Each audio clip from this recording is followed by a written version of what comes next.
Hey everybody, Economic Ninja here. I hope you're doing great. I'm in a hallway, sitting on the floor with a bunch of creators in this room that are just trying to find an answer. We're not going to talk about that. We're going to talk about bonds. These bonds are super exciting. Right now, as of the recording of this video, the 10-year bond is at 4.7%. We're getting so close to 5. Mortgages hitting about 8%. Nobody can afford to buy a house.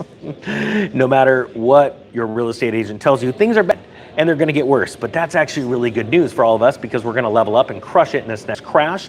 I want to tell you a story that came out of Market Insider. It's entitled Spiking Bond Yields Are Stoking Financial Chaos and the Fed Will Have to Clean Up the Mess, JP Morgan strategist says. Now check this out. I'm at an event with a bunch of content creators, super excited, tons of energy. As a matter of fact, what was it, 96, I think, % of the people here at this event are not monetized. They're actually either starting or they've been trying for a long time and they haven't gotten monetized.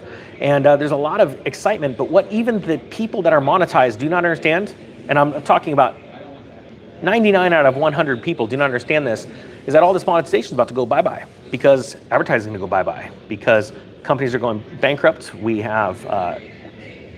will have record in this country by 2024. We're going to have a ton of chaos, and that's going to put us in a position to explode higher if we're positioned. But even some of the, and I've been blessed to get to that higher echelon as far as, the amount of views in YouTube and finance.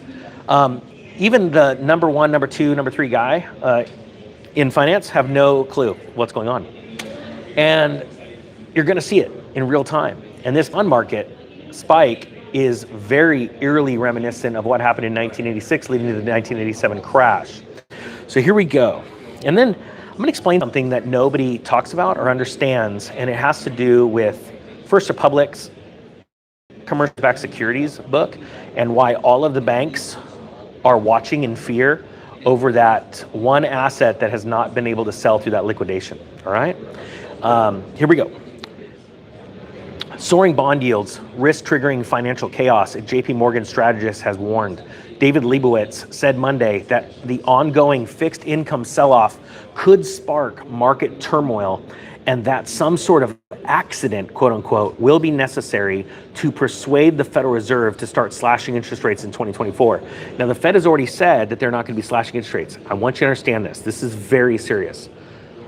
Unless we have a stock market meltdown of greater than 20 to 30%, we will not see the Fed move. Because the more serious threat, I do not care about bond yields, I do not care about the real estate market, is Japan and other countries selling their treasuries or their dollars. This is very serious. The Federal Reserve knows that. Jerome Powell is already on record saying that he sees the dollar as not the only currency, reserve currency, okay? So we're already past that. The dollar has lost its lone reserve currency status, okay? What he knows, and what I know, and what I'm sure most of you know, type 1 if you understand, type 2 if you don't, is that in order to stop Japan and other countries from selling their dollars, and it's not like they're going to be able to sell to another country because other countries do not want them because of the invention of BRICS, the BRICS alliance, they're going to come home to roost. So to get them to stop that and creating a massive hyperinflation in our country, and I don't care what you think about home prices right now, you won't be able to afford them during a hyperinflation. Most people will not be able to, unless they have a inflation hedge like gold, okay? And this isn't a commercial for gold. There's a reason why Costco's selling it, okay? The only way that the Federal Reserve can get someone from selling dollars is to raise rates. They need to give them a rate of return, and yet at the same time, prove to those people that they're not hyperinflating that currency, our currency. All right, so this is very serious. So still, companies and stock traders are hoping and praying for a Fed pivot in 2024. Jerome Powell has already told you that is not going to happen because that's what he's keeping his eye on. That's the serious thing. No one is telling you this on the internet or in mainstream news. It's so obvious, it's insane. It says here, David Leibowitz goes in to say, if rates continue to rise the way that they've been rising, eventually there's going to be a financial accident. Eventually something will break, and that will get the Fed moving in the other direction. Leibowitz who's a global market strategist for JP Morgan Asset Management, told Bloomberg Surveillance this on Monday. I want you to understand something else that he's not saying. This is very important.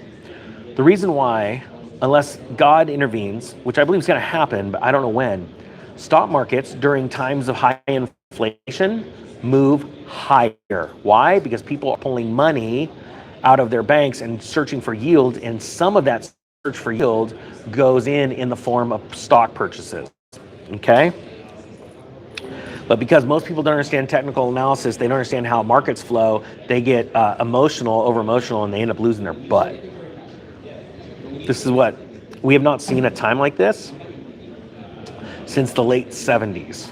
Okay? The markets rose during that time until they didn't. And there's always a point at which they stop rising. All right? But during times of high inflation, which we have not seen since the late 70s, or really past that, we haven't seen this since the roaring 20s, markets tend to rise steadily. Okay. He says here, but it seems like the equity market still has this idea that the Fed's going to ease for easing's sake in 2024, and I just can't get there. So we're on the same page as this.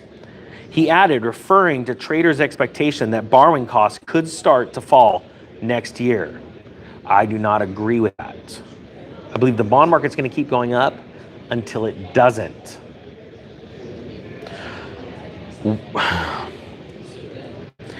Leibowitz's warning comes at a time when Wall Street has started to fret about soaring bond yields as the market starts to feel the full force of the Fed's most aggressive tightening campaign since the 1980s. It's a very important time in which you jump into the markets. And I'm referring to the housing markets and the bond market, coincidentally, because I myself want to buy bonds, 30-year long-term debt, when we're at the highest. And that's a very hard time to predict. So I can only try and get close to the top, and then as it starts to drop, hold. And hold those bonds, because watch what the value of your bond portfolio does as bond yields start to drop because of a couple of different things, but mainly it's because of the Federal Reserve dropping their benchmark rate and or buying those securities, okay? All right. The 10-year Treasury notes now offer returns of just, this was a few days ago, under 4.7. It's now over. We're at like 4.75. Good for a 16-year high. Meanwhile, 30-year yields have spiked to 82 basis points to nearly 4.8% this year. Higher yields tend to be bad news for stocks because they can reduce relative returns offered by riskier asset classes. Also, you have to remember, corporate debt is spiking as well, and corporations are in desperate need of infusions of cash. Look at what just happened with today. Rivian just announced they're taking a stock hit because they have to raise more money. They don't have enough money to grow. They're in a debt-based model, okay? They could issue stock and devalue it that way, or they can devalue the stock in a different way by taking on debt in the form of bonds and raising that, but then they're looking at a higher interest rate, okay? So you can see the conundrum right now. Hey, perfect amount of people are on right now, 777. Thank you so much. Is there any way to get 777 people to hit the thumbs up right now? I would love to see that happen in 6 seconds. I don't even know the algorithm would let that happen. Now, he also says they can also wreak havoc on financial institutions. In March, California lender Silicon Valley Bank collapsed. This is a perfect segue. I didn't even read this. You know me, I don't read these stories. So I'm going to tell you something very serious about Silicon Valley and another bank. After it disclosed that it lost $1.8 billion in its bond portfolio, sparking mass customer withdrawals. All right. We all know the Silicon Valley Bank led to a banking crash in the spring that is now on a dollar amount greater than all of the Great Recession, 2008 combined. Let's talk about First Republic. First Republic was one of those banks that were taken down during this crisis. It has a portfolio that was broken off and sold for pennies on the dollar to all these bigger banks, except for one portion of it, and that's its commercial mortgage-backed securities. Now, this is what no one at all will tell you on the internet. This is what's happening behind the scenes. All of the holders in our country, banks, and financial institutions that hold commercial mortgage-backed securities that are underperforming, which is 99% of them right now, are watching and waiting for who's going to buy that. The FDIC and the Federal Reserve is in a very serious position because those are worthless. They're non-performing assets. They're either underperforming or non-performing.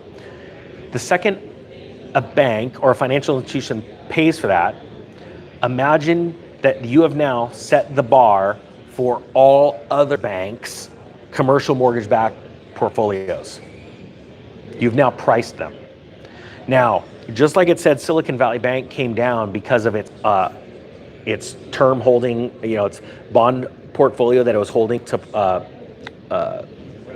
maturity has gone down in value because as the Fed raised rates, 10-year also got way out of control and it went up and it made those bonds worth a lot less. So now they have to go raise funds in the forms of deposits, or they have to do some kind of asset sale to be able to stay liquid within Basel III requirements for Federal Reserve.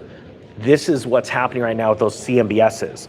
Right now, they're all like AAA or AA graded assets, and because they have a value of X.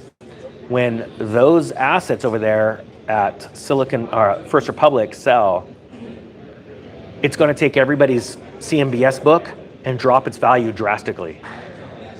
It will be catastrophic for banks, because if the Federal Reserve wants the banks within Basel III parameters, it's going to cause a massive, massive banking crisis, a very serious liquidity crisis. And you'll see this because the Federal Reserve will have to take in so many more and buy up assets and loan money out. It'll be very obvious. I'm explaining what's happening behind the scenes that nobody is telling you. You want to know why? Because nobody understands it. I rarely get the opportunity to tell you this on this channel, and ironically, it's one of the most underperforming live streams right now. But it's because I have to be asked questions for this stuff to come out. And today I was asked a really cool question, and so I wanted to make a video about this. Hope you got something out of this. The Economic Ninja is out.